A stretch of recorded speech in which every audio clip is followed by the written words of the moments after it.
আসসালামু আলাইকুম সবাইকে। বন্ধুরা, অবস্থান করছি মাছের বাজারে, পাইকারি মাছের বাজার। আমার কথা হয়তো ওইভাবে আসবে না, কারণ এখানে প্রচুর নয়েজ, অর্থাৎ মাছের বাজার বলতে যে কোনো বাজারের শব্দ যেমন হয় তেমন শব্দ এখানেও। তারপরেও যেহেতু পাইকারি বাজার হয়, এখানে সবাই জোরে জোরে চিল্লায়, মানে দাম নিয়ে জোরে জোরে চিল্লায়। কিছু কাপড়ের দোকানই থাকে না যে 20, 50, 100 চিল্লাতে থাকে, সেরকম এনারাও চিল্লা হাল্লা করতে থাকে। যাই হোক, দেখাই আপনাদেরকে। এই যে দেখুন দেশি মাছ, এগুলো কিন্তু একদম দেশি মাছ, নদীর মাছ। তুলনামূলক দাম খুবই কম, কারণ এটি পাইকারি হাট, পুরো রাত ধরে চলে। চলতে চলতে এখন এই যে দিনের বেলা আস্তে আস্তে বাজারটা শেষ হয়ে যাবে, অর্থাৎ গত রাতে ছিল। এগুলো হচ্ছে পাঙ্গাস। পাঙ্গাস মাছকে আমি ইদানিং বলি হচ্ছে আমাদের জাতীয় মাছ পাঙ্গাস, কারণ জাতীয় তো সেটাই হওয়ার কথা যা সচরাচর আমরা হাতের নাগারে পাবো। তো সেই হিসেবে পাঙ্গাস মাছটাই পাই, তাই ওইটিকে জাতীয় মাছ বলি। এগুলো দেখুন, এগুলো নদীর মাছ এবং খুবই টেস্টফুল মাছ। সবখানে পাওয়া গেলেও এখানে অনেক বেশি পাওয়া যায়, একদম সুন্দর পাওয়া যায় আর কি। এই বাজারে বিভিন্ন ধরনের মাছ পাওয়া যায়। আমি ভিডিওটা করতে অনেকটা দেরিতে এসেছি, হ্যাঁ, অনেকটা দেরিতে আসার কারণে যে বড় বড় যে মাছগুলো দেখাবো সেই মাছগুলো দেখাতে পারছি না।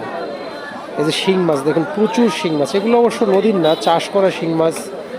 তো আমার আসতে দেরি হয়ে গেছে, দেরি হয়ে যাওয়াতে আমি বড় মাছগুলো এইভাবে দেখাতে পারছি না, কারণ এই বাজারটি রাতে লাগে, দিনে চলে এবং সন্ধ্যাকালীন পরপর শেষ হয়ে যাবে। অর্থাৎ আমি যখন এসেছি আর কিছুক্ষণ পর, হয়তো 8টা-9টার পরে বাজারটি শেষ হয়ে যাবে, এবং সেই সময় দামগুলো আরও কম থাকে, বাজারের দাম আরও কম থাকে, কারণ তারা তো মাছগুলো আর রিটার্ন নিয়ে যায় না।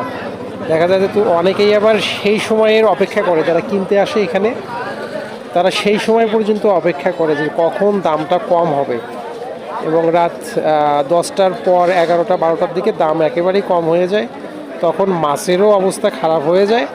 তো তারাও খুব স্বল্প লাভে কিংবা তাদের কিনা দামে মাছগুলো দিয়ে যায়। তো বন্ধুরা, এই বাজারটি কোথায় জানেন?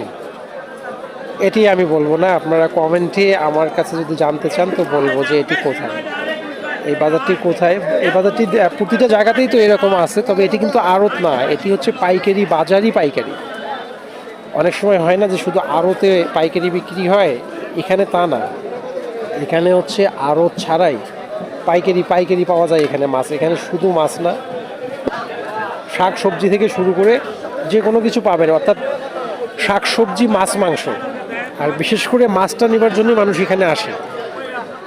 শাক সবজি যেমন, মাছ নিতেই এখানে আসে সবাই। আপনারা কি আমার কথা শুনতে পাচ্ছেন? একটু কমেন্ট করে জানাবেন তো যে আমার কথা শোনা যায় কিনা, কারণ প্রচুর শব্দ। আমি যে কথা বলছি আমার কথা আমি শুনতে পাচ্ছি না, এরকম মাঝে মাঝে মনে হচ্ছে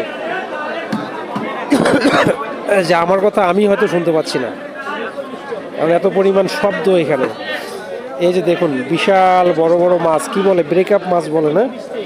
দাম তুলনামূলক অনেক কম, তুলনামূলক অনেক দাম কম। তো বন্ধুরা, ঘুরে ঘুরে দেখানোর চেষ্টা করলাম। প্রচুর চিল্লাল্লা, প্রচুর শব্দ। এখানে বড় বড় মাছ হতো, সেগুলো আমি দেখাতে পারলাম না, কারণ সেগুলো দেখাতে গেলে আমাকে আরও আগে আসতে হতো, তো সেইটি সময় হয়ে ওঠেনি। তো যাই হোক, আপনারা কেমন দেখলেন? এর পাশেই হচ্ছে সবজি বাজার, সেদিকেই যাচ্ছি, কাঁচা বাজারের সবজি বাজার। আর একটি কথা না বললেই নয়, আমি কিন্তু এখানে কিছু কিনতে আসিনি, হ্যাঁ, আমি যেখানে থাকি তার পাশেই। তো ভেবেছিলাম যে বড় বড় মাছগুলো ভিডিও করে দেখাবো, কিন্তু এসে দেখি সেই মাছগুলো শেষ হয়ে গেছে, অর্থাৎ সেই পুরো দিন পুরো রাত, এখন আবার একটা সন্ধ্যাকালীন সময়, তো মাছ তো ওইভাবে থাকার কথা না, থাকে না। তো ভালো থাকবেন, টাটা দিয়ে দিই, হ্যাঁ, ওকে, আল্লাহ হাফিজ, আসসালামু আলাইকুম।